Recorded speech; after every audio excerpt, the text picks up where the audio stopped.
Anyway, it's great having you. It's an amazing life that you've had, and a lot of people know about it because you do amazing things. Like if you didn't do great things, it's like, who cares, you know? Oh, well, thank you. I am excited to be here. You've had all my heroes on, and, you know, an honor. So, yeah. Well, you're one of our heroes for sure. One of the most amazing films I've seen, but Yeti does amazing stuff. But your film, 1,000 Casts, when you go to Bhutan chasing the golden monsieur, was just fascinating because it covered such a big part of your life. It wasn't just fishing.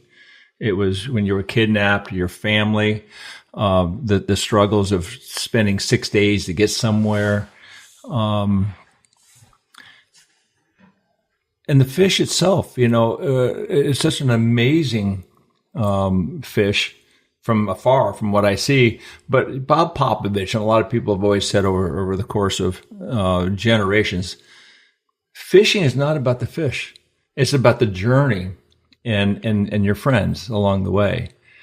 But I got to tell you, it's got to be pretty daunting to go so far to find a fish that doesn't want to bite, right? And to get there. You know, I think there's so much in that. There's no doubt. You know, for me, it certainly started with the fish, and at this stage, the fish. Something I say all the time is the fishing is the thread that ties it all together, but it certainly isn't the fish anymore. And it's the people, and it is the journey, and it's the culture, and it's the experience. And, you know, I do feel really lucky to kind of get to explore and do this with my life. And yeah, and in one sense, you know, going to Bhutan and searching for a fish that is incredibly hard. You know, we were there for almost a month. I caught 2 golden monsieur in the whole time. One on the very first day and one on the very last. Wow. And, you know, and especially because we were filming, I was the only angler and I had an entourage. I mean, there were like 20 people. And so you're on display this whole time. And I mean, the title of 1,000 Casts, I mean, literally it was just cast after cast after cast with no feedback, no information. It was a really, you know, psychologically challenging fishing because, you know, part of being an angler is you're always adapting as you get new information and flow of, you know, okay, they reacted this way or this, but the water, you know, had a lot of turbidity. So you had no visual things. So, you know, was I too deep? Was I not deep enough? Was the fly too big? Were they looking at it? Was I getting follows? You just had no feedback. And I didn't have a ton of information going into it at the time of like how you really catch monsieur. So like I was going on the limited information I had and then fishing as well as you could. And, you know, day after day of getting nothing back. But, you know, I think that's the hardest part of it for sure. Were you ever thinking, what do we do if we don't catch a fish? Yeah, of course. Well, you caught one the first day, so you already had the show done, essentially. Yeah, I mean, yeah, it's always kind of good to take that pressure off. And like you, I've done so many of these now. The struggle's fine. Like I really, you always want to do well. You always want to catch. You always want to perform, especially when other people are counting on you and they're, you know, these companies and brands that are so supportive of my life. And, you know, you want them to get what they want and what they need. But at the same time, it's real, right? We don't fake it. This is real. This is what we do. I've had a lot of trips that are bust. And those are some of my favorite trips I've ever done have been the hardest struggles. I mean, Bhutan would be one of those. I mean, it was a really physically hard trip. I mean, we, you know, crammed in a Toyota Hilux on the side of a mountain for days and days just to get somewhere, you know, to then for just not to work out. And that's okay.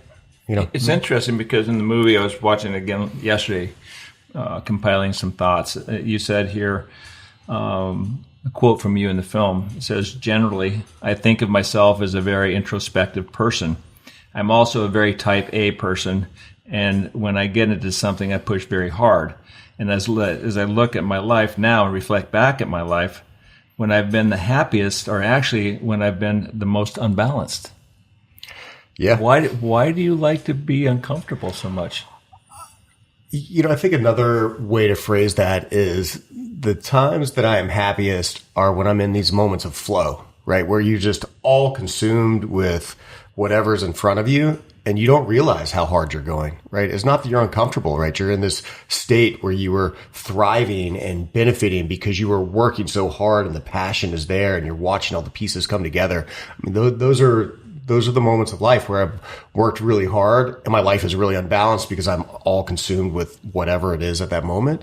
But those are certainly some of my happiest moments. I mean, that's kind of where all the skills and everything come together. It's just a weird state. And like there's a philosophical concept called flow, being in the state of flow. And that's something I chase in my life in general. And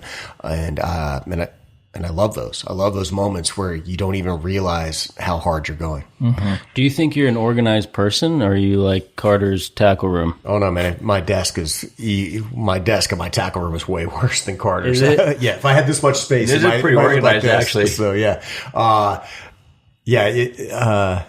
a very a cluttered mind, cluttered desk, cluttered organized chaos. Yeah, always. Yeah, I kind of generally know where things are. Like it's in that pile somewhere. Yeah. But, let's go back to the hard part. What was the most difficult part that you've ever experienced in your life, other than being kidnapped?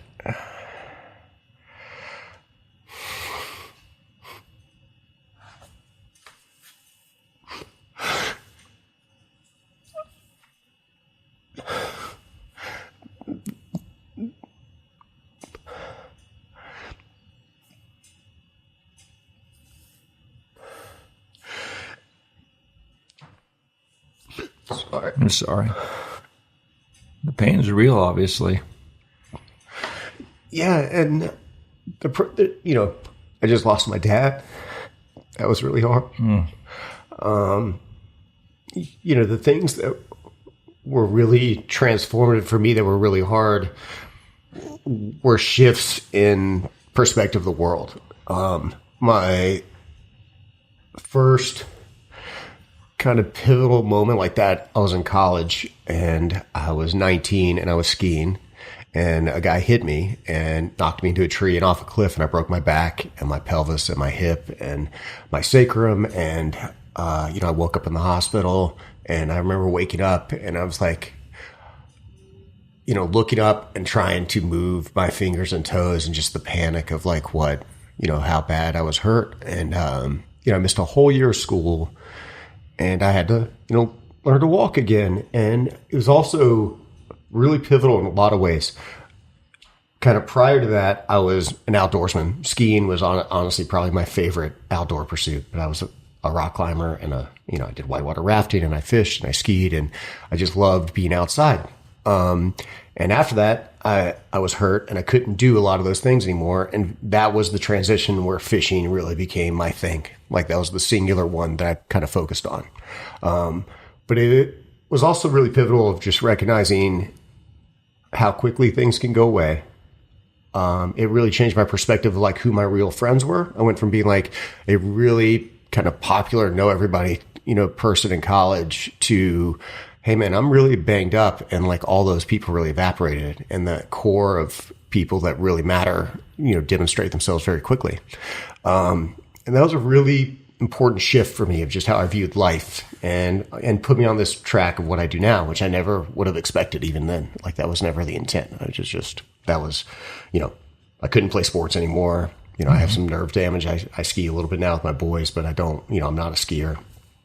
And I kind of went all in on fishing, like I do a lot of things. Mm-hmm. You mentioned the flow, and when I first saw a fly line going through space back and forth, I thought, wow, and I think you mentioned that you were just casting and casting and casting, getting into, how did that heal you? Yeah. Was it the casting mostly? I think for me, I was hurt and I was 19 and I had to move back home, and I was in a back brace and a walker and stuck in bed, and I was psychologically just miserable. And so one of the few things I could do is I can remember going out in the yard with my walker and casting a little 4-weight, right? And just that rhythmic casting, same thing. I feel like one of the great things about fishing is it is a distraction, right? It requires just enough thought that you have to be in the moment, but not so much that it's taxing. And in a lot of ways, it's like a moment of zen. And that casting helped me with that. And it was really it was a way to be out of bed, outside, something I could actually do. And it felt really good. And I think that rhythmic nature of what that was. And, it kind of just helped me kind of put myself in a better place. But honestly, it was, being 19 and going from being really physical and really active to completely immobile was a really, really hard thing. Right. Your physicality is like, if you're an outdoorsman, it's everything. I can't, I've been hurt and I've been laid up, but not like you, like what you were. Did you think you were paralyzed after the accident? Yeah, there was a moment of waking up of just like, of the panic of what that was. And then I could move my feet and things like that. But, I knew I was really hurt and I didn't know how bad. Yeah. How did, your parents take care of you? You mentioned, that your dad, you were. I was a few hours away from my parents when I got hurt. So they both came up and, my dad stayed in the hospital every night. I was there. Yeah. You start over. You're now a child again as an adult. I can only imagine.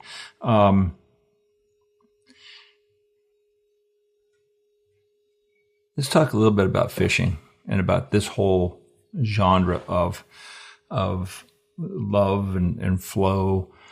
Do you find, and we were talking about this driving up in the car this morning. I'd make mention to Nikki. I said, I don't know how a lot, like your life in fishing has been very cool because you're on adventures and documenting stories and journeys. And I was telling Nikki this morning, it's like you see so many people with fish porn stuff, and trying to like put your name on a map or get clients. And I feel like it's so disrespectful to the fish. My whole life is changing now over the last few years. And we were talking about that a little bit ago. It's like, I don't really want to catch a fish anymore. I feel sorry for them.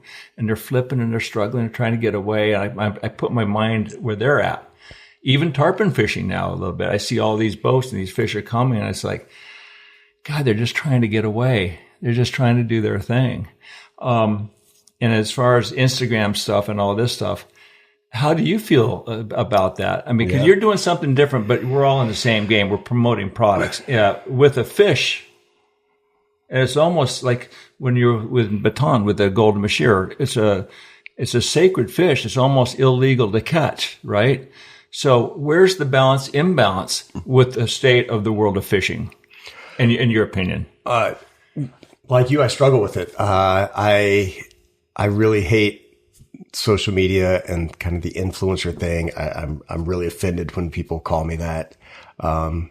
If I look back, for me, I think one of the things that was really different is, I kind of started my fishing and journey pre all of that. And it was always passion driven. I mean, one of the first things I did is I hitchhiked through Chile with no money. I flew to Santiago with a buddy and we hitchhiked all the way down south and fished the whole way. And then I hitchhiked home.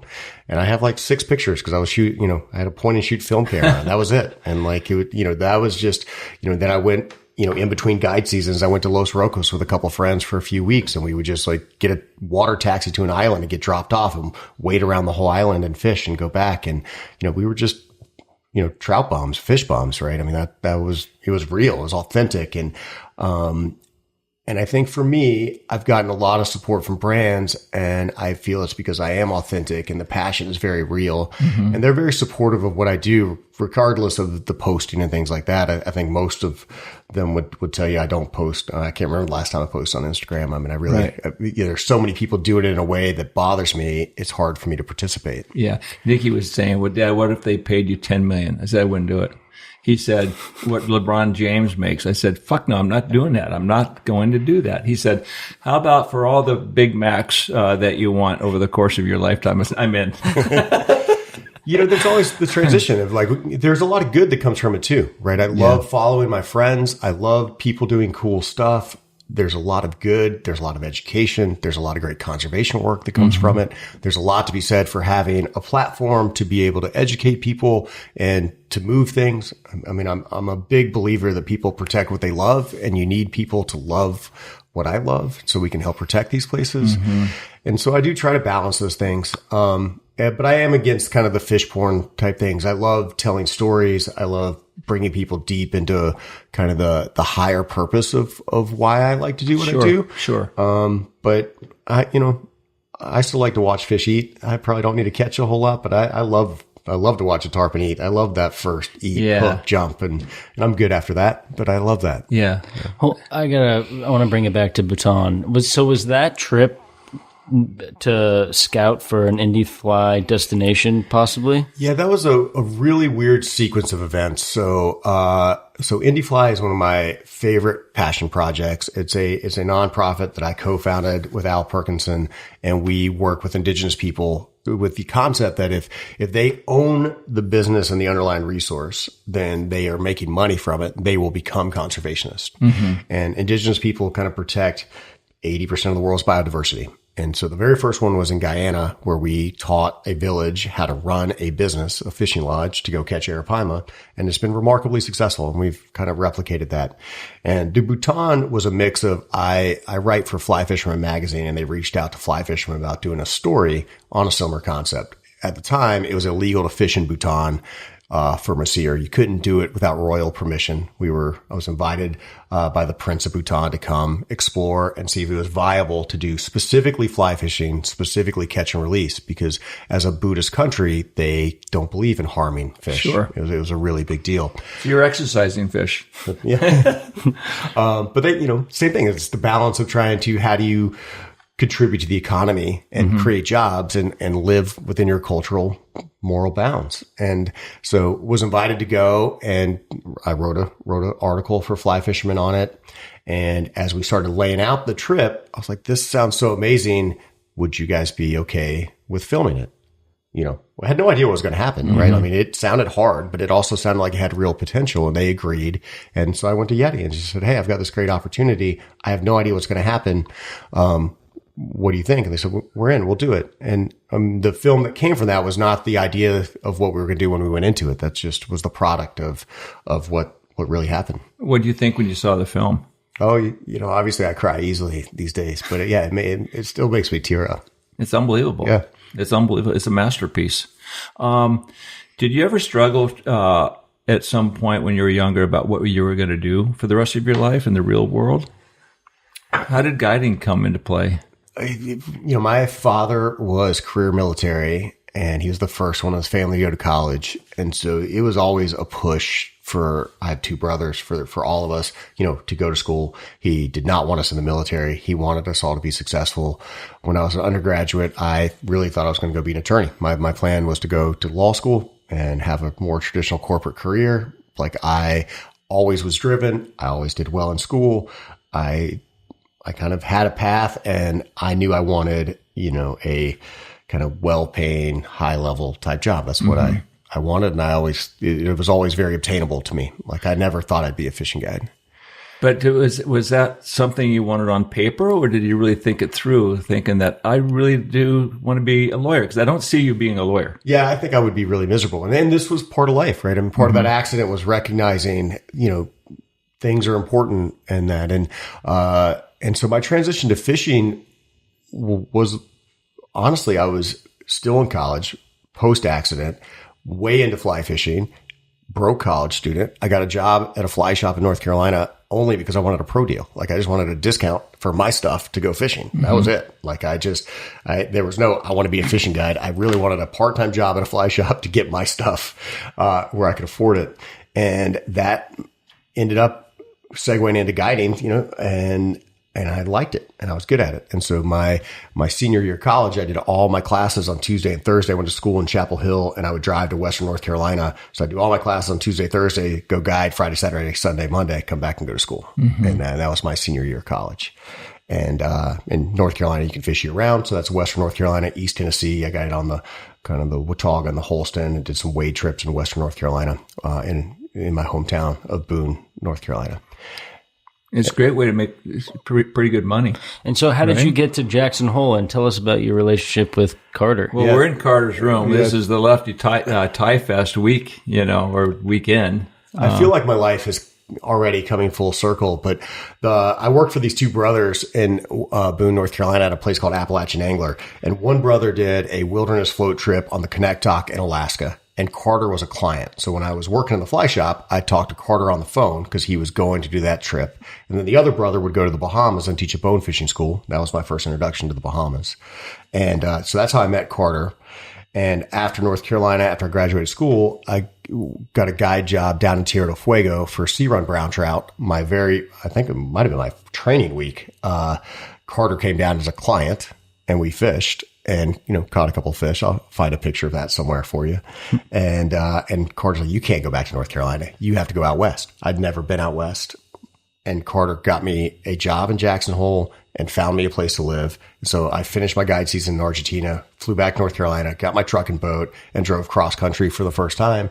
And I was set up with a gig in Jackson, and I had a home and fell in love. I mean, how can you not? I mean, right. That was my first exposure to the West, and Jackson is a great place to be. And I'm living there again now, and I love it. You still live in Jackson? We do, yeah. But tell me about Jackson, because I live in a ski town, Aspen, and the difference from what I grew up in over the last 10, 15 years is crazy. I know Jackson's insane. Yeah, you have an influx of like 40,000 people a day in the summer from Yellowstone tourism. Very true. So I get the good part. So we live on the West Bank in Wilson. Great school for the kids, really close to the ski mountain. Mm-hmm.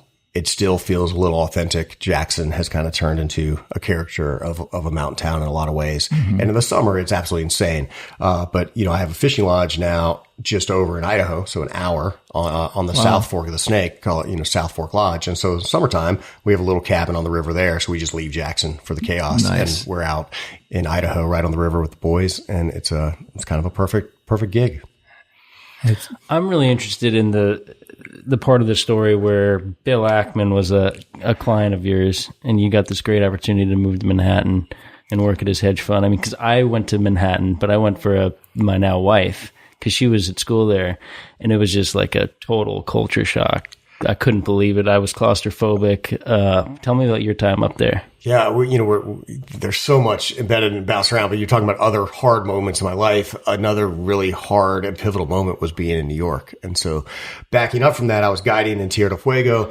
Bill Ackman had bought a trip at a charity auction in New York because they told him it was the best in the world. He had never fly fished, and he came down there, and I guided him in Tierra del Fuego. And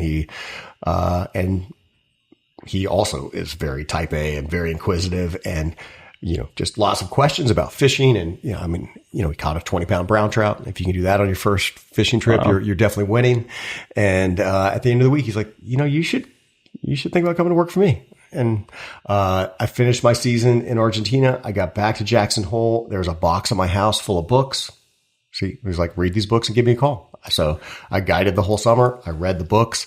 At this stage, I had, a lot of clients that were friends, and I was like, hey, I have this opportunity. What do you think? And the answers were really, certainly in retrospect, kind of amazing. It was either you have to take this opportunity. How could you not take the opportunity? The other is these people spend all their time that they can with you doing what you do.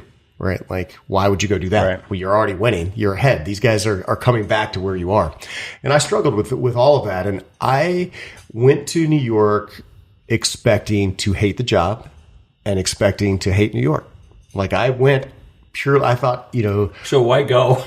Because I knew the opportunity was real. Sure. And it was worth validating. Yeah. Right? Like I had this expectation that I would never want to work in an office, that I would never want to live in a city. I'd never thought financial markets would be of interest to me. But I also, Bill was a fascinating individual and he was brilliant. And I knew the opportunity was real. Sure. And so it's like, hey, worst case scenario here, I go for 6 months. I don't go to Argentina for the winter. And I come right back to Jackson. Yeah. Right. That's not a bad trade. Yeah. And so I went, and it was really hard.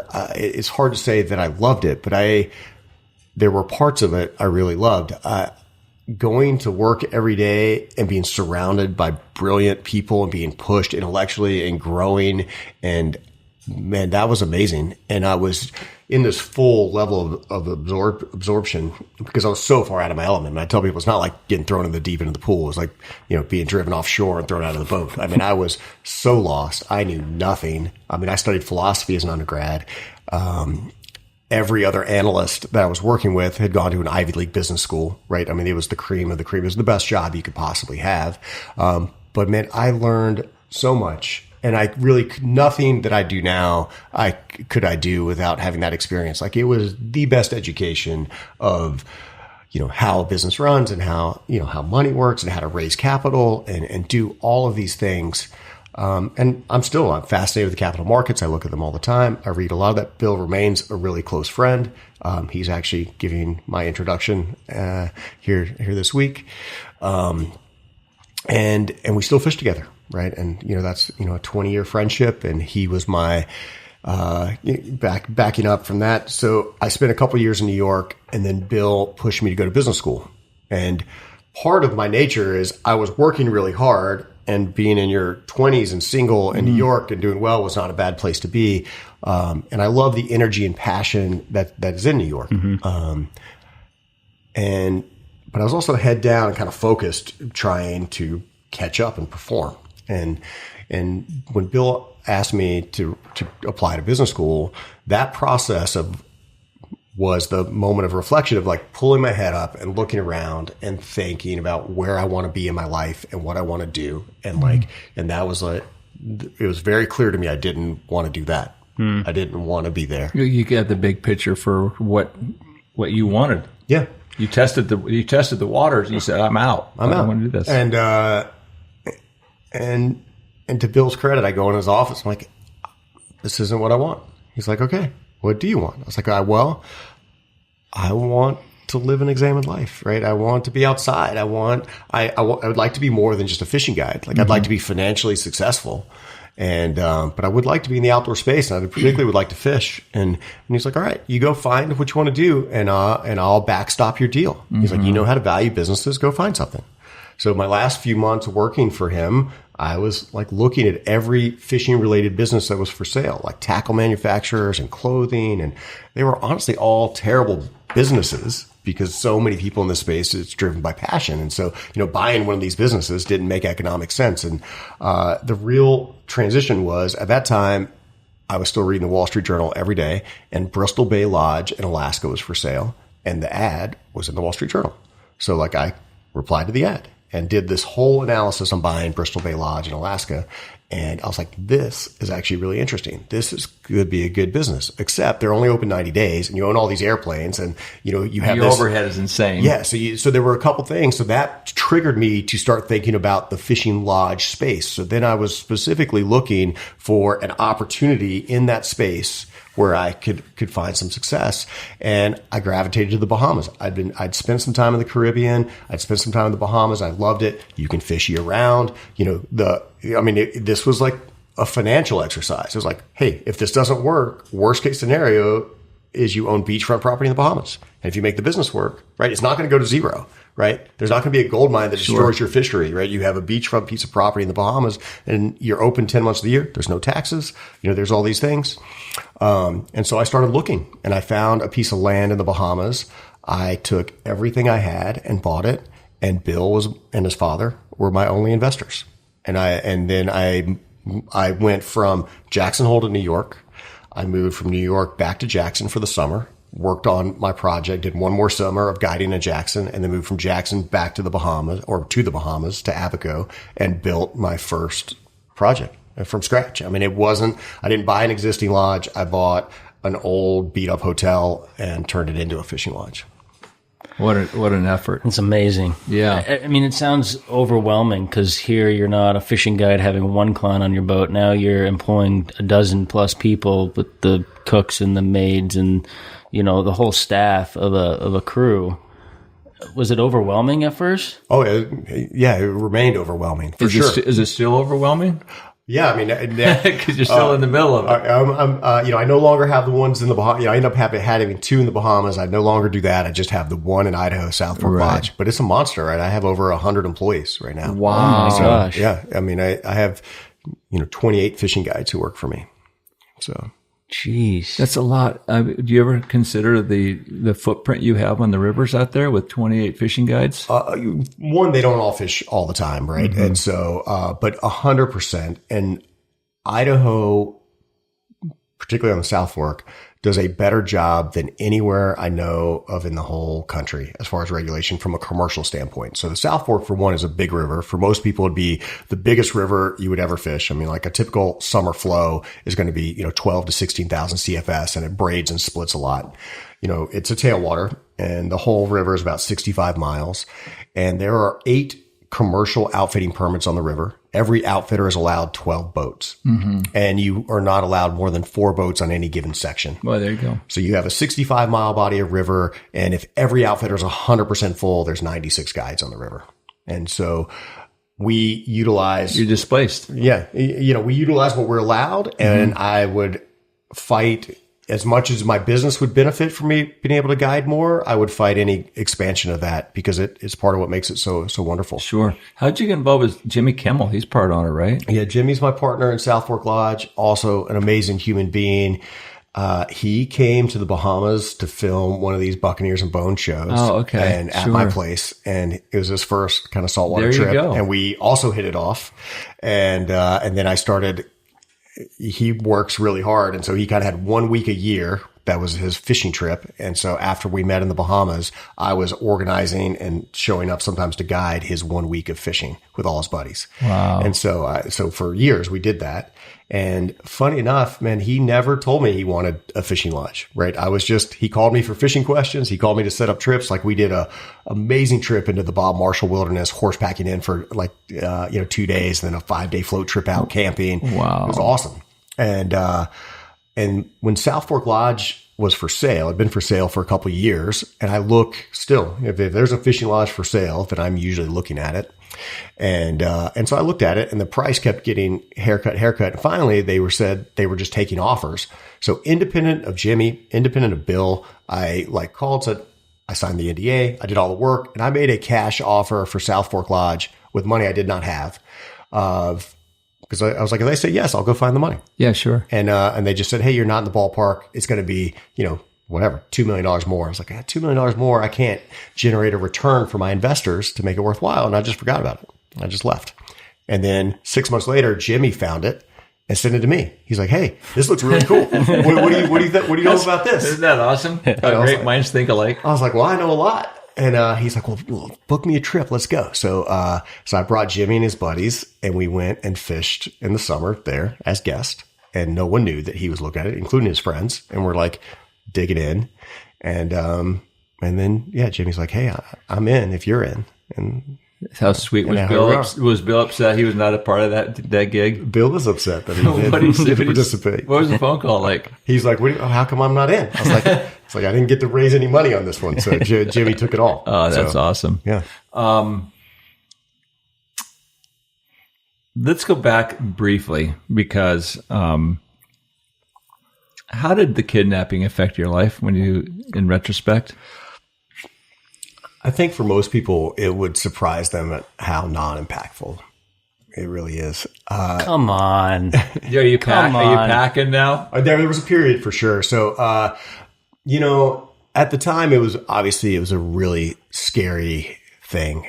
And there's one moment in that I'll share that really still kind of haunts me a little bit. But so after, being tied up and being threatened and all these things, we were driving to an ATM, and the guy said, you see all these people think they're safe, but there's people like me looking at them all the time. Mm-hmm. And I can still hear that in my head. So, yeah. Mm-hmm. I'm certainly a little less trusting. I don't like people behind me. Right after that, I got a German Shepherd that a client gave me. I was going to ask you about that Shepherd, if that was part of the deal. Yeah. So, I had a full protection dog that was, man, that actually probably helped my psyche more than anything. Nothing beats having a dog that is trained to protect you. And that, I kept that dog for 10 years, and it really, really helped a ton. You still have it? No, he's not around anymore. But he was a great, great dog. And even when I was we were living together with my wife, and the dog was trained to be between me and the door. So if I was in my office working, he would be behind me, and he would growl if she walked in. And we were living together for years. until I acknowledged that she was there. Then he would like wag his tail to be petted. But it was amazing. How did you get to the point where he was so loyal to you? Did you go through the training with the dog? Yep. So the dog came from Argentina, and I flew down and did a couple weeks training with the dog. And it's so funny. It's backing up. So a client offered me the dog. He's like, my father's been kidnapped. We keep these dogs everywhere. I train them.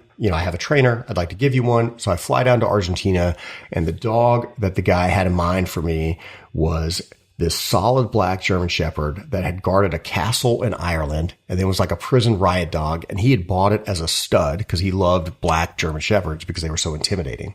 And it ended up being subfertile. So it was this beast of a dog, that he's like, yeah, you can have him. He's amazing. And I go to the training. This is right after being kidnapped, right? So I'm a little rattled still.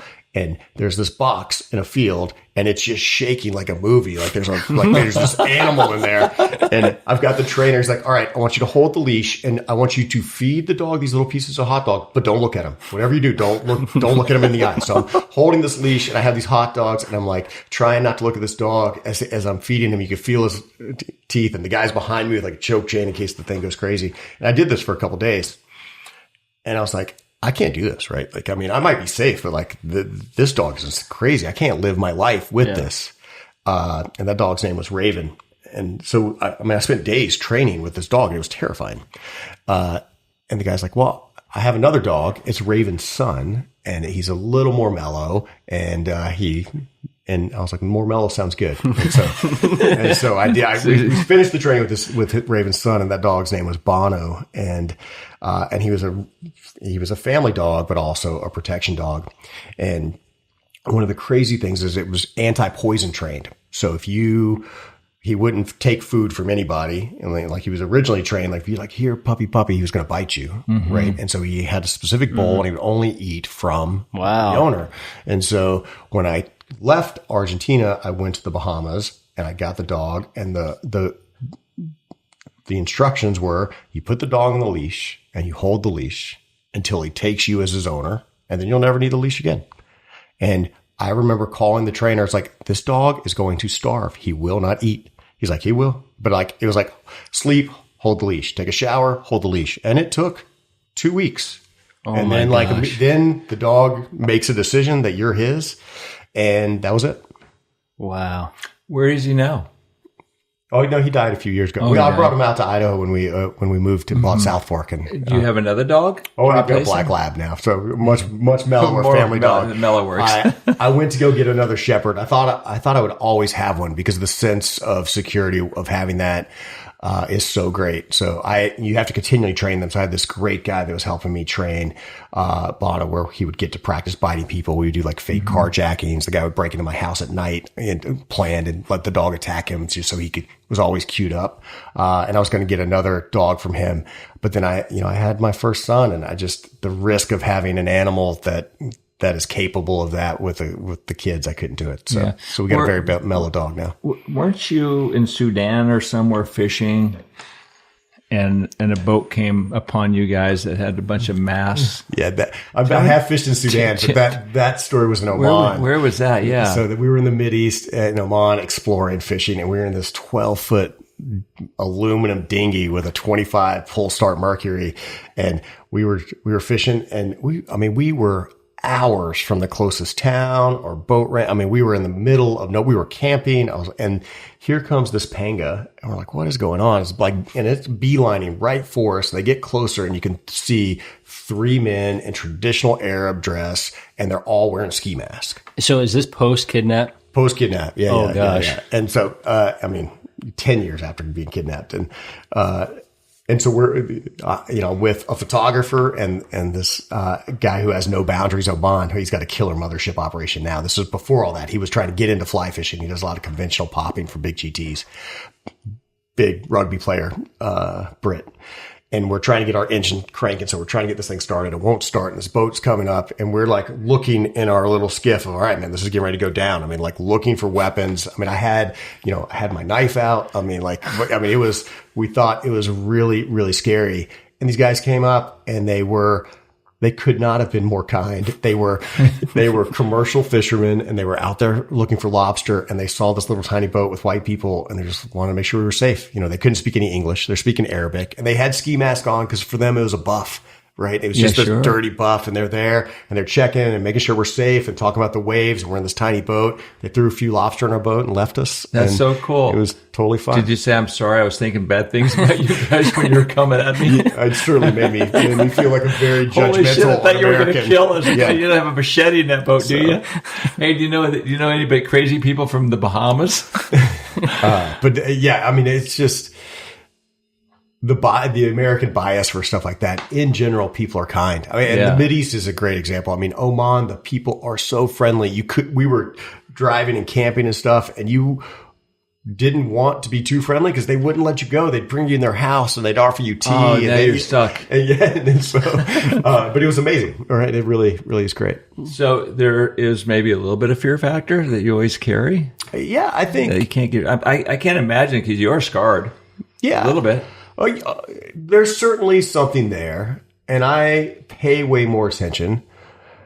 You know, but I just flew to Florida, you know, and I would be gone from my home for a week, and it's unlocked. Don't think a lot of yeah. I mean, my keys are in my truck, right? Like, you know, we live in a great place. We live in a great place, and I do try to find the good in people and in experiences and in everything, and I also am aware that there are bad people in the world. And I think one of the biggest things is going back to the kidnapping. Prior to getting tied up, you know, we got in a little bit of a scuffle, and I gave up because I thought, just give the guy what he wants and it'll all work out. And I can promise you that would never happen again, right? Like you are if this is going to go bad, it's going to go bad right away. Like on my terms.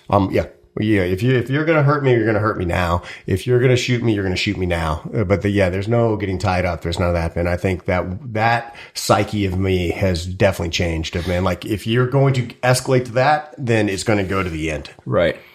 So immediately. Yeah. Well, you know, nice guys don't get kidnapped.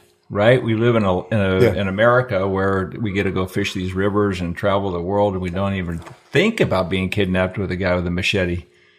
So I'd probably do the same as you. Here, tie me up. You know, just don't hurt me. Take my money. So full circle on that. Try to get my timing right here. What year we're in?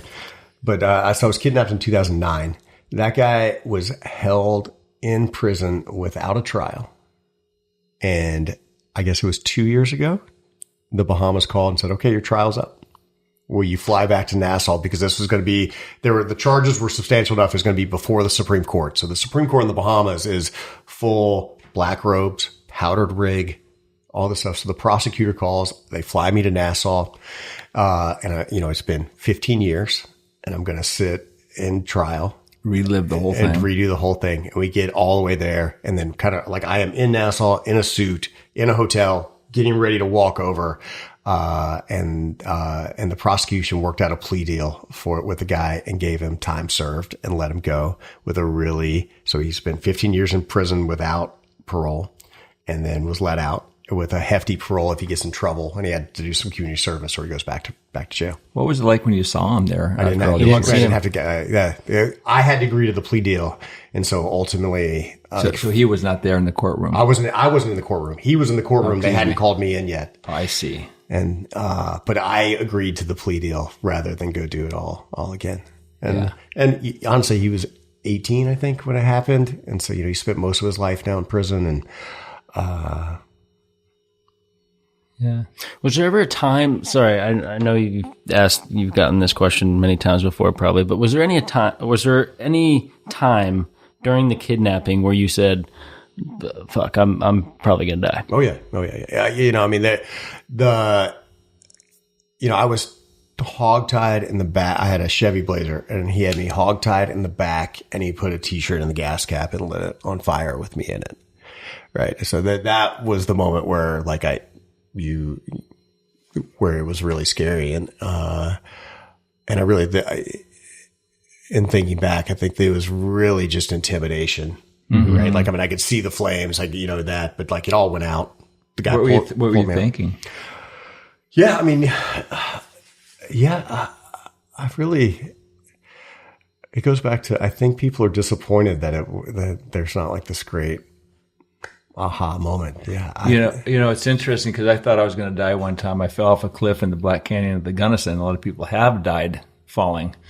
I didn't fall that far. I did a full flip and landed in a rock pile, but mid-flight, my backpack hit this wall, kicked me forward, and I just launched off this ledge head first. And I'm thinking mid-flight, I'm laughing. I go, really? So this is it? This is how it's going to go down? Yeah. It was almost comical.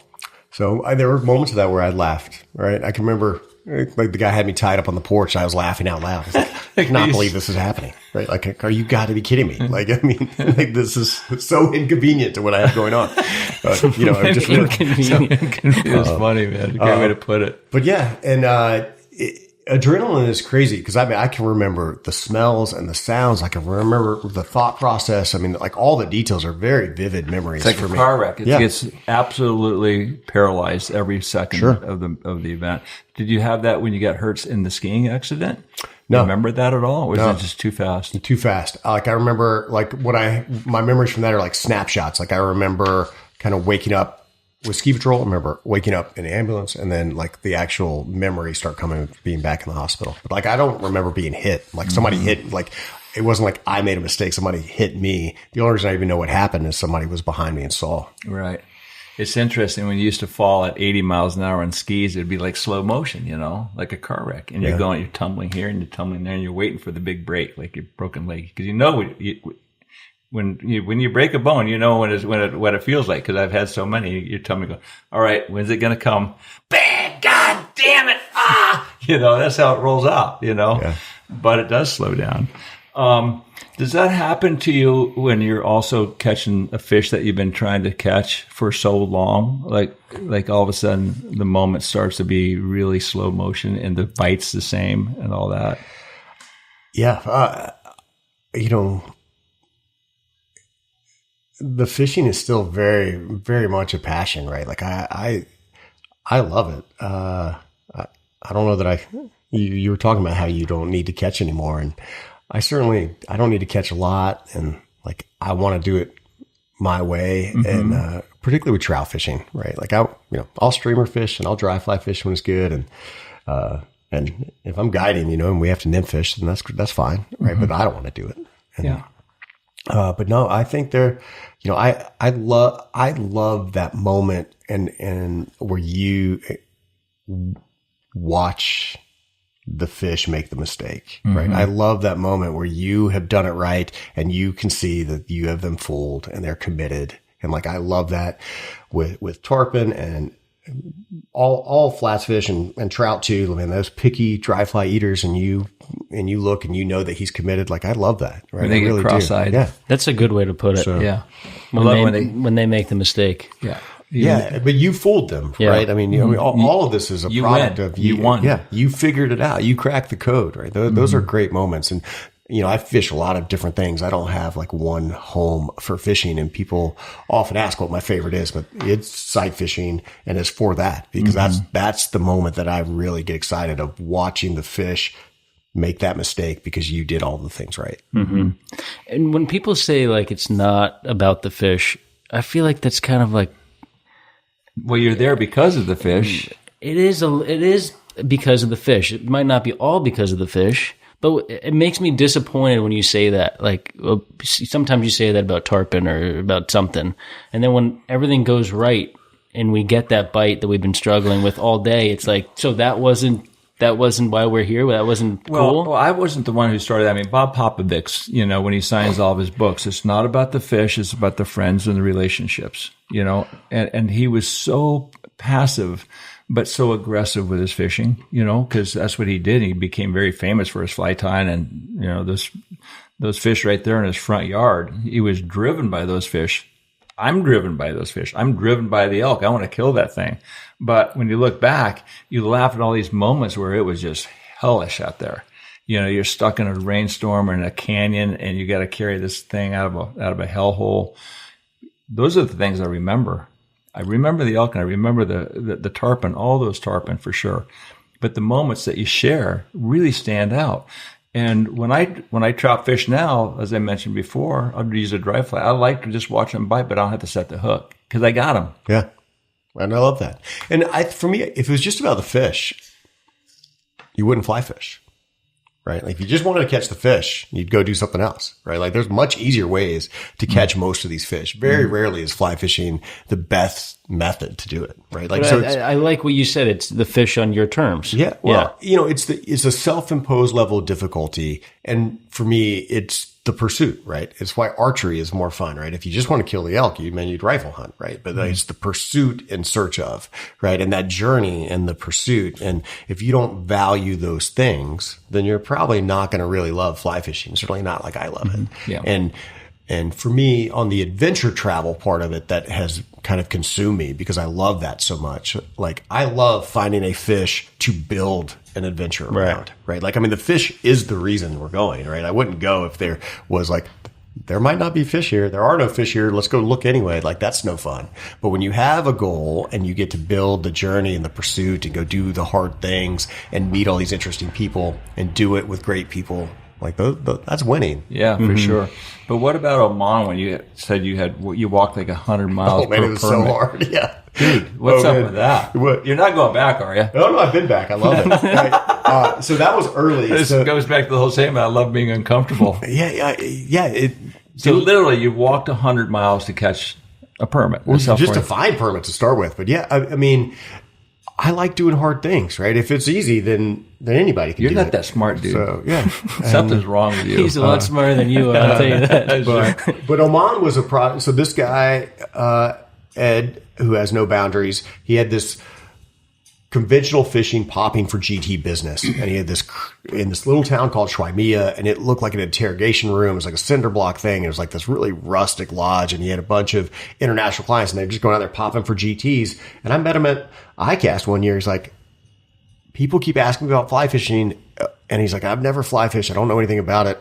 Can you come and like, let's try to fly fish? I was like, sure, that sounds awesome.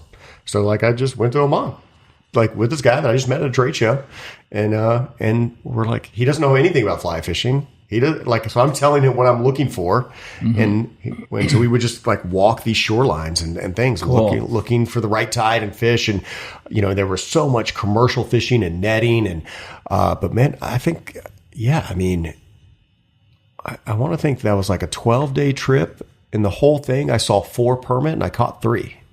That's crazy. Yeah.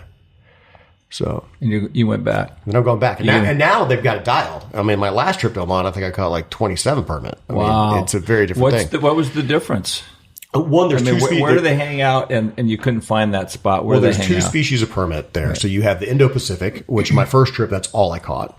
And then they had the Africanus permit, which you really can only fly fish for in Oman. And they are way more jack-like. And that when people go to Oman and tell you they have high volume of permit, they're almost always Africanus fishing. The Indo-Pacifics are still much more like our Atlantic permit, the Falcatus, and a little more challenging. So, I went back because I had not caught the Africanus. I was kind of like the last of the big 4 of the permit, for the, big debate. The Keys guys would tell you that only Keys permits matter or only Atlantic permit matter. But the Indo-Pacific is very, very comparable to that, which you catch in the Seychelles and a lot of places. And then in Australia, they have the Anik permit, also very similar. And then in Oman, they have the Africanus. And so as a fly fisherman, it's kind of fun to go try to catch the 4 of them. But I went back to Oman because I'd caught the other 3 and I had not caught the Africanus. Yeah. But I would love to go. I would go back to Oman in a heartbeat. They have this really cool emerald parrotfish. They, have this fish they call it a bream, which kind of looks like a cross between a redfish and kind of almost snook-like. But it's a beautiful, aesthetically. I mean, big sheer cliffs right up to the beach, beautiful water. It's amazing. They have big beaches. I mean, flats where you wade the flats to find these things. Yeah, all the you're just wading big long flats. Yeah. That's the best way to catch a fish. Yeah. Waiting. And it's almost always on foot for that. And whereas the Africanus is almost always from a boat. So where you have these big cliff walls, you get these big swells that come up and there's all these mussels up there. And so the Africanus will ride the swell up, eat the mussels, and then get tumbled down. So you're up against the wall and like throwing a mussel fly pattern at precipice of the wave and letting it tumble down and trying to look natural but tight enough to get hooked, and then you hook them and you're pulling them away from the structure, and they like come really willingly until you get them 20 feet off, and then they realize what's going on and go. So it's a really kind of fun, dynamic fishing. Where was that photograph taken where you had a permit and a wave? That was the first Oman trip. Wow, that was one of the three after struggle. That was the first permit after struggling for days and days and walking and seeing nothing, and that was it. Do you ever get discouraged? Yeah, sure. Oh, yeah, all the time. You're pretty good. Yeah. I mean, part of it is like, especially internationally, you're in, right? What are you going to quit and go home? I mean, like, well, one of the Yeah. But one of the things I remember in the movie, 1,000 Casts, you were over there trying to catch this fish, and you were talking about, you really kind of wanted to go home. Your child is, in the oven coming. You're going to give birth. Your wife is soon. And what was that? How were you? Was that it must have been really hard trying to catch a fish that doesn't want to be caught, and your wife is about ready to have a baby. So the timing there was brutal because, that trip was a year of planning. And so the trip was all dialed in. And then my wife got pregnant with our first kid, right? And so the trip was all done. And then it was like, okay, Huck's due date was November 28th, and I was scheduled to get home on December 4th. Right. And so and all that, everything was I mean, that was just the reality of what it was. And I remember talking with Beth, and I was like, I don't think I should go. And she's always been incredibly supportive. She's like, you should go. It'll be okay. Wow. That's awesome. You should go. So I went to Bhutan, and then, but I had this in the back of my head already. I mean, it was, the window was super tight, and then you're struggling, and I'm like, man, I'm here having casting practice, and my wife's having a child, and we could have a baby at any moment, and I'm as far away as I possibly could be, checking in on the satellite phone once a day, and so I was doubting my decision making at that stage for sure. But tell me about the arapaima. Yeah, is that a cool fish? I heard they don't fight very well, and they're hard to find. And they're not hard to find. It's hard to get hooked, right? Because you blind cast. We have that dialed now. So the original, my first trip to Guyana, or my first few trips to Guyana, was a really fun exploration of my life. And Al Ferguson was at Costa then, and I was living in the Bahamas. And Al called me. He's like, "Hey, I want to send you to Guyana. I heard there's this really big fish down there, and I want to see if we can catch it on a fly rod." And honestly, this was in 2010. I didn't know what an arapaima was. It was not common knowledge of that species. There was no commercial fly fishing for it. Like a few random ones have been caught in Brazil, but it was kind of an unknown thing. And so I went down there. I talked to Larry Dahlberg because he'd caught a few. I reached out to Stu App. I tried to learn a little bit, and I went down there, and I didn't even know where Guyana was, and flew into the jungle. And this is actually one of my favorite stories. The guy with me worked for an ad agency, and he was like a New York hipster, and he had done all his shopping at an Army surplus store. So he looked like he was going to Vietnam, and he was just down there to kind of scout because this was like a Costa sponsored thing. And he was not an angler. I mean, he fishes, but he's not like a professional angler. And the very first night, he is on malaria drugs and hallucinating, and I'm asleep. And he's like, "They're coming to get us." And I'm sleeping, and he's here, and he's all freaking out. And I'm grabbing, and he's got his Leatherman out, and I'm looking for something to hit him with. And he's by the door. He's like, "Wake up. They're coming. And it was the craziest. And he just talks all the time, and he's hilarious. And he's a really great dude. But we're in this thatch roof place in the middle of the jungle, the village. But really what happened there is I fell in love with the people. The people were amazing. The place was beautiful. And then the fish, my very first trip, I didn't catch one. You would see them roll. And so you're seeing these dinosaurs, and it was just prehistoric. You're in these, the way that works is, the river fluctuates 40 feet dry season to rainy season. So rainy season, the river floods, goes into the jungle. All the fish move back into the jungle to spawn. And then as the water recedes, the arapaima choose to stay in what become these landlocked ponds. Oh, interesting. So you navigate the river and then hike back to the ponds. The the indigenous people drag a boat back there. They drag these dugout canoes, like 8 guys, dugout canoe, little sticks on a trail, drag it all the way back there. And then you paddle around this little pond and you sight cast to Arapaima because they're an obligate air breather. They come up and breathe, and it's amazing. They come up and breathe. Like a tarpon, right? And they are, man, they're 7 feet long, and you see this thing go, and then you see his back, and then you see his tail. They're like dinosaurs or monsters. And the first trip I couldn't catch one.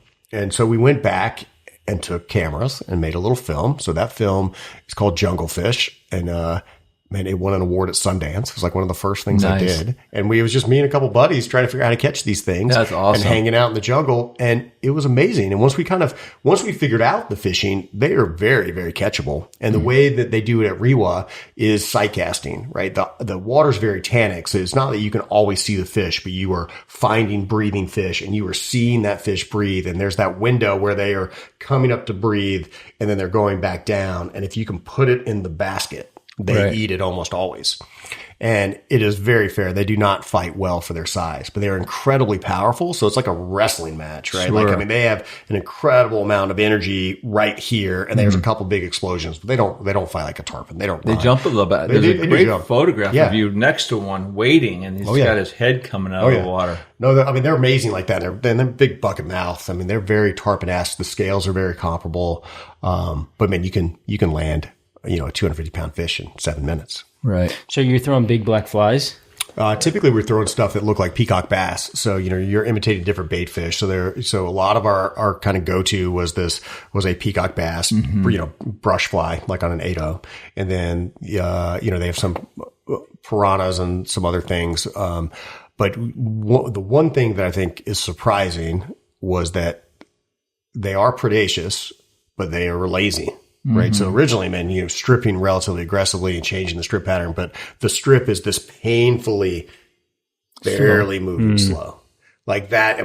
You're putting it there, and then they come up right behind it and they just suck it in. Yeah. Kind of like a tarpon. Very much. Yeah. So you feel a thump. Oh yeah. You hear it. It is audible, man. At 60 feet, it is boom. It's like an arrow hitting an elk. Yeah. So is the mouth really hard?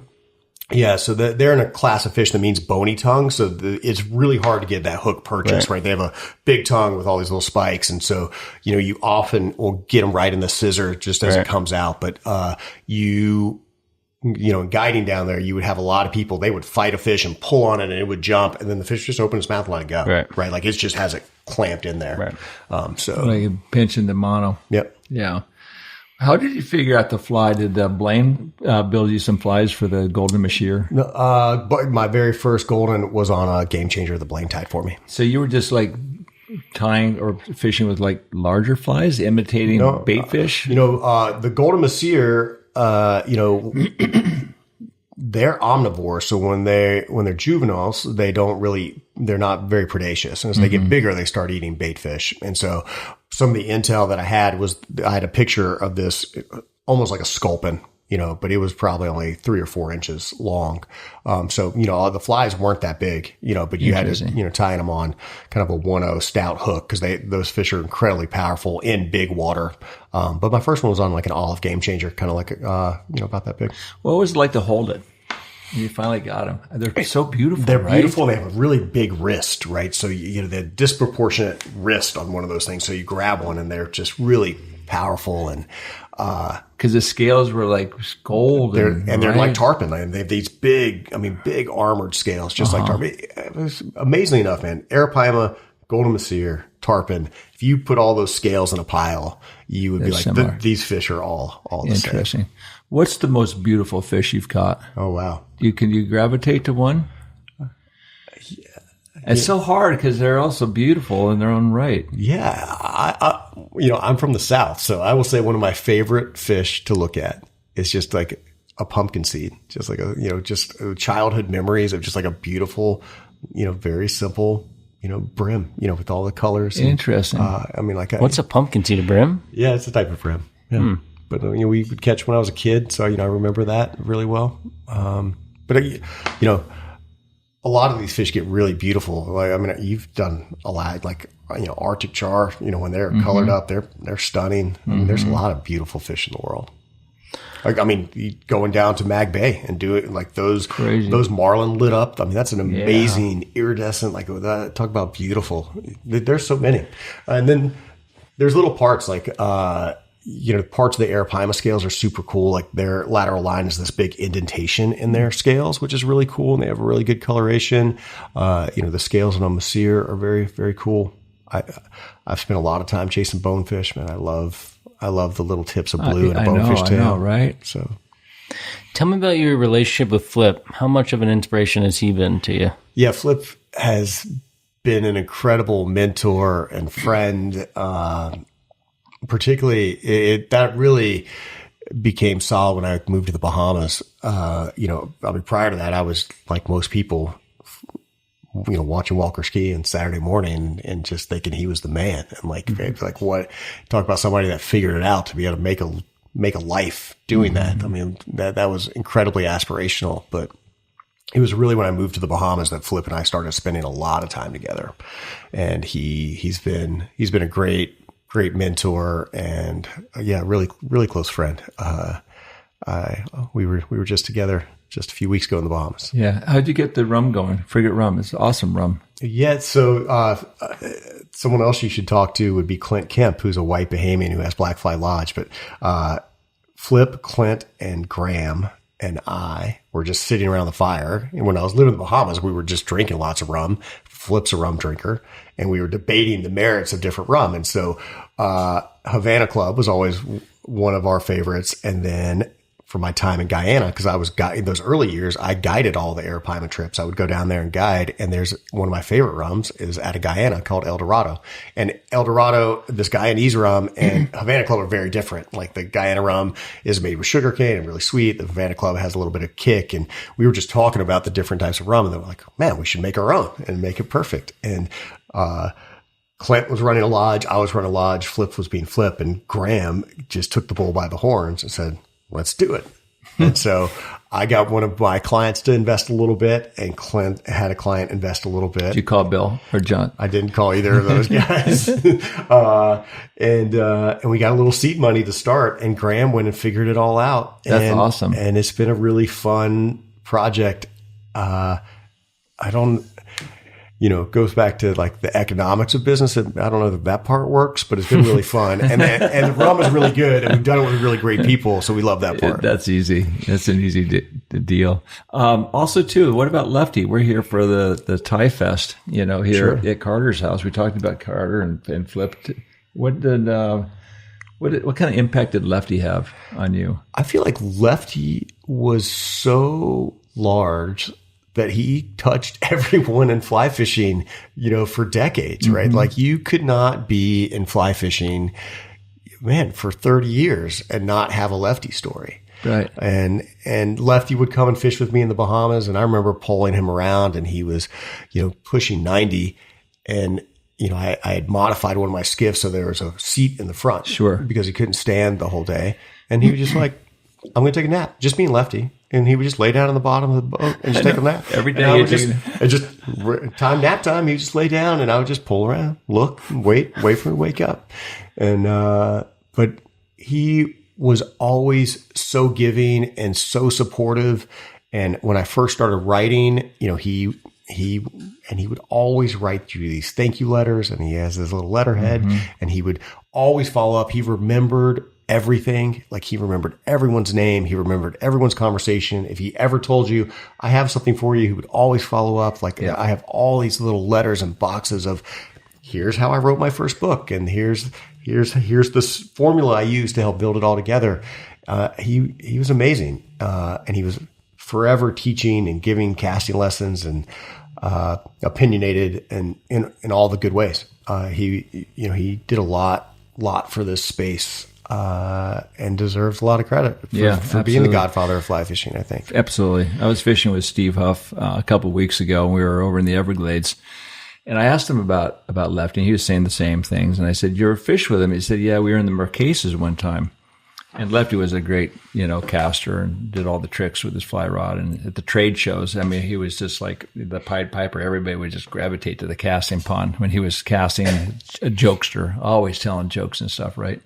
So he's on the bow of Steve Huff's boat, and he was saying, Steve, if you ever want to hook a fly to the left, you just turn your rod and it goes to the left. And he was doing all these trick casts, right? And Steve says, well, here's your chance to hook it to the left. I got some permit mudding right up here at 10 o'clock. You see him? And they're mudding away. He has perfect hook shot. And he said he pulled up in there and Lefty started false casting and did his hook cast and fucking lined the whole school, just like everybody else. And we laughed so hard. And Steve said, yeah, nice hook cast, buddy. Your last fish, what would you fish for? Oh man, if I get one more day, I would be on the flats, bonefish permit either way. Yeah, me too. Wading or off a boat? Waiting for big bonefish is really hard to beat. Yeah. I mean, the waiting for permit that I've done successfully is usually the boat puts you in position, just the final stretch is on foot. But like looking for permit is often pretty hard. But I'm waiting for bonefish and looking for tails. I really love. It's my favorite. Yeah. I love it.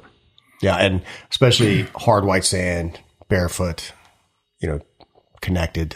I really, really like that. Organic. Yeah, so good. Have we missed anything?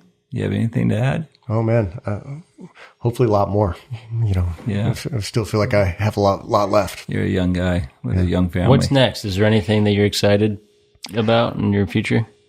Besides Huck and Charlie, yeah, I have two boys now. I got to say, the integration of them into my life, particularly of meant to be adventurers, and like I really want them to go and see the world and be comfortable and bounce around and kind of be malleable and not intimidated. I think that there's too much of that in the space where people are like, oh, that's just too hard, man. Nothing's too hard.